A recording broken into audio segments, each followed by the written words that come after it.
गरीब सब्जी वाली की सफलता। कुछ समय पहले एक गांव में विशाल और सुषमा नाम के दंपति रहते थे। वो बहुत ही गरीब थे। एक दुर्घटना में विशाल घायल हो जाने के कारण वह चल नहीं पाता है और हमेशा बिस्तर पर पड़ा रहता है।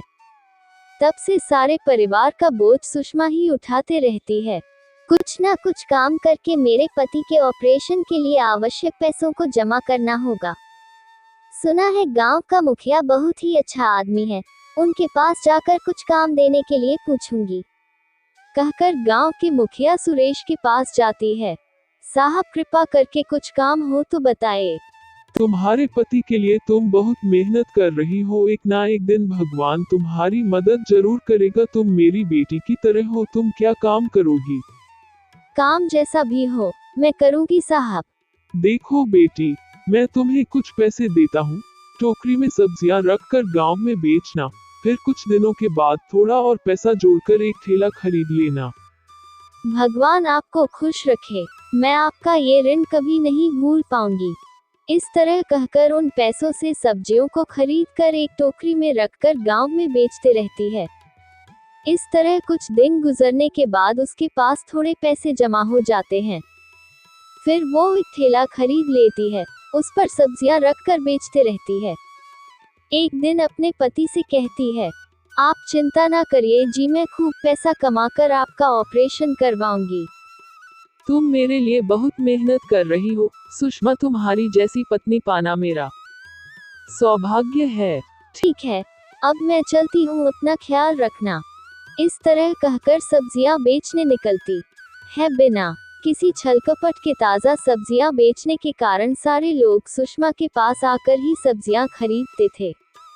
एक दिन एक ऑफिसर सुषमा के पास सब्जियां खरीदता है। देखो बेटी, तुम अच्छी सब्जियां बेच रही हो और तुम चालाक भी लगती हो। तुम स्मार्टफोन पर सब्जियों की ऑर्डर लेकर डोर टू डोर डिलीवरी किया करो, एक डिलीवरी बॉय को काम पर रख लेना। लेकिन साहब, इस तरह से व्यापार अच्छे से होगा? आजकल तो सबके पास स्मार्टफोन है, आसानी से ऑर्डर करते रहते हैं। डिलीवरी चार्जेस लेकर तुम सब्जियां बेच सकती हो, इस तरह बहुत सारे सब्जियां भी बिकेंगी, तुम्हारा व्यापार बहुत अच्छा होगा। ठीक है साहब, आप जैसा कहें वैसे ही करूंगी। फिर सुषमा एक स्मार्टफोन खरीदकर डिलीवरी बॉय को भी काम पर रख लेती है। सब्जियों को डोर टू डोर डिलीवरी करने का प्रचार भी करती है। इससे उसे ऑर्डर मिलने शुरू हो जाते हैं। फिर डिलीवरी बॉय तुरंत जाकर सब्जियों की डिलीवरी करते रहता है। इस तरह कुछ ही दिनों में बहुत सारे ऑर्डर आने के कारण उसका व्यापार बहुत डेवलप हो जाता है।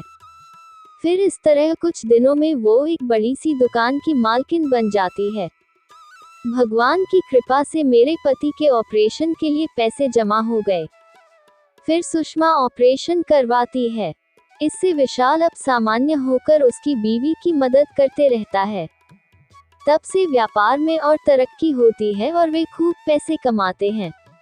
एक दिन सुषमा गांव के मुखिया के पास जाती है। साहब, आप मेरे पिता की तरह हो, आपकी वजह से मेरे पति की ऑपरेशन करवाया है, ये लीजिए पैसे, आपको लौटाने आई हूँ। अरे नहीं बेटी, ये पैसे अपने पास रखो, तुम्हारी तरह जो कुछ जरूरतमंद होगा थोड़ी और पैसे मिलकर दे देना। आप बहुत अच्छे हो साहब, अब मैं चलती हूँ। फिर सुषमा वहाँ से चली जाती, अपने पति के साथ मिलकर सब्जियों का खुशी से अपनी जिंदगी बिताती है। सीख इस कहानी से हमें ये सीख मिलती है, मुसीबत आने पर आत्मविश्वास साथ आगे बढ़कर जीवन में विजय पाना चाहिए। तो दोस्तों, ये कहानी आपको पसंद आई ना, हमारे चैनल को सब्सक्राइब करें। Thank you for watching.